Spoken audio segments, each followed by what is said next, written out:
Welcome to Azeem academy guys. आज की इस वीडियो में हम लोग सादत हसन मंटो की हालात ज़िंदगी और उनका मशहूर अफसाना नया कानून पर मबनी एमसीक्यूज यानी मारूजी सवालात को हल करने वाले हैं। गाइस, अगर आप चैनल पर नए हो तो चैनल को सब्सक्राइब कर लें और बेल आइकन को प्रेस कर दें ताकि आपको आने वाले हर वीडियो का नोटिफिकेशन मिल जाए। तो चलिए स्टार्ट करते हैं गाइस आज का ये वीडियो।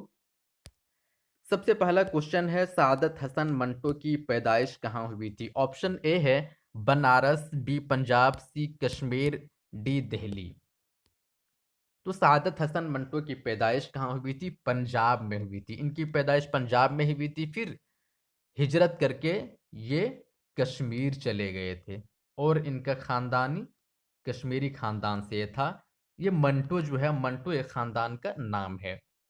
नेक्स्ट क्वेश्चन को देखते हैं, सादत हसन मंटो की पैदाइश कब हुई थी? पैदाइश और वफात ये दोनों चीजें तो आपको याद रखना ही है क्योंकि एग्जाम में ये पूछा जाता है।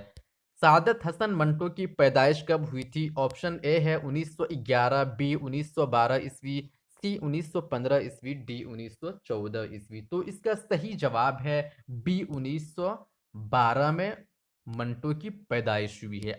अगला क्वेश्चन है, आला तालीम हासिल करने के लिए सादत हसन मंटो ने किस यूनिवर्सिटी में दाखिला लिया था? ऑप्शन ए है Jamia Millia Islamia, B Delhi university, C Aligarh university, D Punjab university. इसका सही जवाब है दोस्तों सी अलीगढ़ यूनिवर्सिटी। आला तालीम हासिल करने के लिए सादत हसन मंटो ने यूनिवर्सिटी यानी अलीगढ़ यूनिवर्सिटी में उन्होंने एडमिशन लिया था, दाखिला लिया था। अगला क्वेश्चन है, सादत हसन मंटो मुंबई में मुदीर के हैसियत से किस अखबार में मुलाजिमत करते थे? ये भी इंपॉर्टेंट क्वेश्चन है कि सादत हसन मंटो मुंबई में मुदीर के हैसियत से, चीफ एडिटर के हैसियत से किस अखबार में मुलाजिमत करते थे, जॉब करते थे? ऑप्शन ए है मुसव्विर, बी मिरातुल अखबार, सी अल हिलाल, डी जामे जहानुमा। ऑप्शन ए इसका सही जवाब है मुसव्विर अखबार में ये मुदीर की हैसियत से काम करते थे। अगला क्वेश्चन है, मुंदरजा झेल में कौन अखबार मसावात से जुड़े थे? ऑप्शन ए मौलाना अबुल कलाम आज़ाद, ऑप्शन बी सादत हसन मंटो, सी नज़ीर अकबराबादी, डी हाली। इनमें से कौन मसावात अखबार से जुड़े थे? तो इसका सही जवाब है सादत हसन मंटो, ये अखबार मसावात से जुड़े हुए थे। अगला क्वेश्चन है दोस्तों, सादत हसन मंटो की वफात किस मुल्क में हुई थी? किस मुल्क में हुई थी? ऑप्शन ए है बांग्लादेश, बी पाकिस्तान, सी अफगानिस्तान, डी हिंदुस्तान। तो दोस्तों इसका सही जवाब है बी पाकिस्तान। सादत हसन मंटो की वफात कहाँ हुई है? पाकिस्तान में हुई है। जब मुल्क तकसीम हुआ तो ये पाकिस्तान चले गए थे। नेक्स्ट क्वेश्चन है, सादत हसन मंटो की वफात कब हुई थी? पैदाइश देख ली हम लोगों ने, इनकी वफात कहाँ हुई है उसको भी देखा। अब देखते हैं कि उनकी वफात कब हुई थी। ऑप्शन ए है 10 जनवरी 1955 को, ऑप्शन बी 10 जनवरी 1954 को, सी 11 जनवरी 1955, डी 10 जनवरी 1953। तो गाइस इसका सही जवाब है ऑप्शन ए 10 जनवरी 1955 को इनकी वफात हुई थी। अगला क्वेश्चन है, मंदरजा झेल में सादत हसन मंटो का अफसाना नहीं है? ऑप्शन ए ठंडा गोश्त, बी नया खून, सी सड़क के किनारे, डी सुर्ख नोट। गाइज मैंने ऑप्शन को भी इस तरह से तरतीब दिया है कि आपको रिवाइज हो जाए। आपके सिलेबस में जो सिलेबस है, जो उसमें अफसाने हैं, जो नावल है, उसी को ऑप्शन में मैंने दिया है ताकि आपको उसका भी रिवाइज हो जाए, रिवीजन हो जाए। तो ऑप्शन ए है ठंडा गोश्त, ये किसका है? ये सादत हसन मंटो का है। नया खून ये भी सादत हसन मंटो का अफसाना है।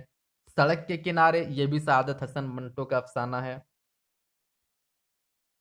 सुर्ख नोट ये किसका है? ये इलियास अहमद गद्दी का है। तो आपको ऑप्शन से भी रिवीजन होगा कि कौन किसका नावल है या अफसाना है। सुर्ख नोट किसका है? ये इलियास अहमद गद्दी का है। तो ऑप्शन डी हमारा सही जवाब हो जाएगा। अगला क्वेश्चन देखते हैं, मंटो के कितने अफसाने पर मुकदमा चलाए गए थे? कितने अफसाने उसके हैं जिन पर मुकदमा चलाए गए थे? Option A 3, option B 6, option C 5, option D 4। तो उनके 5 ऐसे अफसाने हैं जिन पर मुकदमा चलाए गए थे। काली सलवार, दूसरा है धुआं, एक बू, ठंडा गोश्त, खोल दो। इन 5 अफसानों पर मुकदमा चलाए गए थे, फहाशी के इल्ज़ाम लगाया गया था और फौजदारी के मुकदमा उन पर चलाया गया था। गाइज़ ये सब याद रखना है, ये सब पूछा जा सकता है। नेक्स्ट क्वेश्चन है, मुंदरजा ज़ेल में कौन-सा नावल सआदत हसन मंटो का नहीं है? ऑप्शन ए है बगैर उन्वान के, option B fire area, option C आखिरी हरबा, ऑप्शन डी कफन। तो आपको ऑप्शन में समझना है कि कौन सा नावल किसका है, कफन किसका है। कफन जो हमारे सिलेबस में है ये मुंशी प्रेमचंद का है। आखिरी हरबा किसका है? इलियास अहमद गद्दी साहब का है। फायर एरिया, फायर एरिया किसका है? ये भी इलियास अहमद गद्दी का है। बगैर उन्वान के ऑप्शन में एक बचा है, वो किसका है? बगैर उन्वान के ये सआदत हसन मंटो का है। तो इस तरह से हमें रिवीजन भी होता है, एमसीक्यूज दोबारा। एमसीक्यूज हमारे लिए बहुत ही इंपॉर्टेंट होता है। एमसीक्यूज से आपको पता चलेगा कि किस तरह से क्वेश्चन आ सकता है। नेक्स्ट क्वेश्चन है, मशहूर नावल अफसाना नया कानून का अफसाना निगार कौन है? Option A Premchand, option B Ilyas Ahmad Gaddi, option C Nazir Akbarabadi, option D Saadat Hasan Manto. दोस्तों इसका सही जवाब होगा सआदत हसन मंटो। नया कानून का अफसाना निगार कौन है? सआदत हसन मंटो हैं। सही जवाब डी। अगला क्वेश्चन है, मंदरजा झेल में अफसाना नया कानून का मरकजी किरदार क्या है? अफसाना नया कानून अगर आपने पूरे अफसाना को पढ़ा है तो जरूर आप बता लेंगे कि उनका मरकजी किरदार क्या है। ऑप्शन ए है मंगो कोचवान, ऑप्शन बी दिलावर खान, सी घेसू, डी माधव। मंगो कोचवान, दिलावर खान, ये किसका मरकजी किरदार है? दिलावर खान इमराव जान अदा का, जो मिर्ज़ा हादी रुस्वा साहब के नावल हैं उनका मरकजी किरदार था। जो जिनका किरदार क्या था उसमें नावल में? डाकू का, बदमाश का। घेसू ये कफन का है, मुंशी प्रेमचंद कफन का किरदार है घेसू। माधव भी ये कफन ही के किरदार है। तो बचा एक मंगो कोचमान, ये किसका किरदार है? नया कानून, अफसाना नया कानून का किरदार कौन है? मंगो कोचमान है। अगला क्वेश्चन है, मंटो के वालिदे मोहतरम का नाम क्या था? Option A Khwaja Ghulam Hussain, option B Khwaja Ghulam Saiyidain, option C Khwaja Ghulam Hasan, D Khwaja Hasan Nizami. तो इसका सही जवाब है ख्वाजा गुलाम हसन, ऑप्शन सी इसका सही जवाब है। मंटो के वालिद मोहतरम का नाम क्या है? ख्वाजा गुलाम हसन। अगला क्वेश्चन है, मंदरजा झेल में मंटो कॉलेज के ज़माने में किस मैगजीन के मुदीर थे? ऑप्शन ए हंस, बी हिलाल, सी मसावात, डी अल हिलाल। तो इसका सही जवाब है ऑप्शन बी हिलाल। कॉलेज के ज़माने में मंटो हिलाल मैगजीन के मुदीर थे। नेक्स्ट क्वेश्चन है, मंटो के अफसानवी मजमुआ ठंडा गोश्त में कुल कितने मजमुए शामिल हैं? Option A 9, option B 8, C 10, D 11। तो इसका सही जवाब है ऑप्शन बी 8। सआदत हसन मंटो का जो अफसानवी मजमुआ ठंडा गोश्त है उसमें कुल 8 मजमुए शामिल हैं। अगला क्वेश्चन है, मंटो को उर्दू का बर्नार्ड शाह किसने कहा है? बहुत ही अहम क्वेश्चन, इंपॉर्टेंट क्वेश्चन है। ए अल्ताफ हुसैन हाली, बी आल अहमद सरूर, सी मोहम्मद हसन, डी गालिब। तो इसका सही जवाब है दोस्तों सी मोहम्मद हसन। मोहम्मद हसन ने मंटो को उर्दू का बर्नार्ड शाह कहा था। अगला क्वेश्चन है, मंटो खुदा तेरे कलम में और जहर भर दे, ये कौल मंटो के मुतालिक किसका है? ये भी बहुत ही अहम क्वेश्चन है। ए कृष्णचंद्र, बी हाली, सी गालिब, डी नज़ीर अकबराबादी। तो इसका सही जवाब है ऑप्शन ए। कृष्णचंद्र ने कहा था कि मंटो खुदा तेरे कलम में और जहर भर दे। तो सही जवाब है ए कृष्णचंद्र।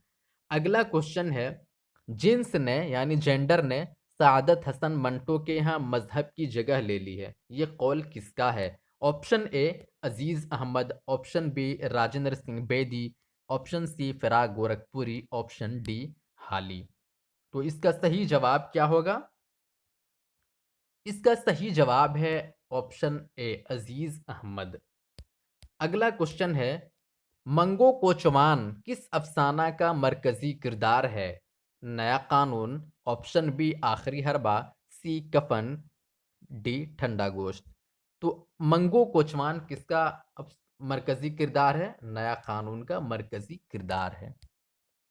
अगला क्वेश्चन है, मंगो ने अपने एक सवारी में कहाँ की जंग का तज़किरा सुना था? मंगो ने अपने एक सवारी में कहाँ की जंग का तज़किरा सुना था? ए अफगानिस्तान, बी जर्मनी, सी इराक, डी स्पेन।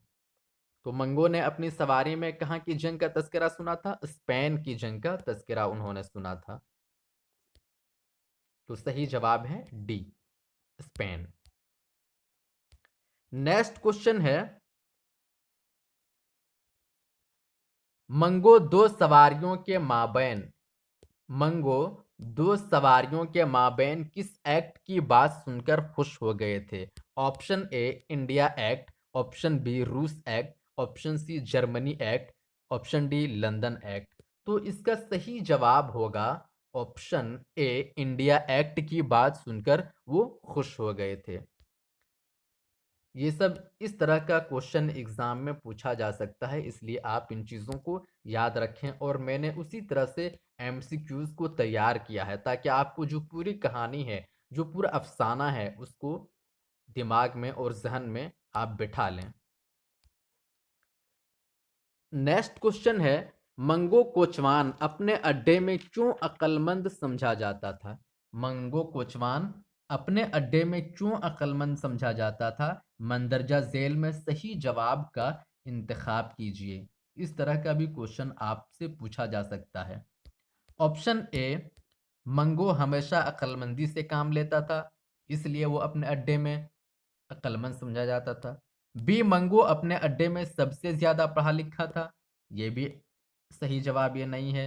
मंगो हमेशा स्कूल जाता था, वो उसने कभी स्कूल का मुंह तक भी नहीं देखा था। मंगो कोचवान दुनिया भर की चीजों का इल्म रखता था। तो सही जवाब जो है, आपका सही जवाब हो जाएगा मंगो कोचवान दुनिया भर की चीजों का इल्म रखता था।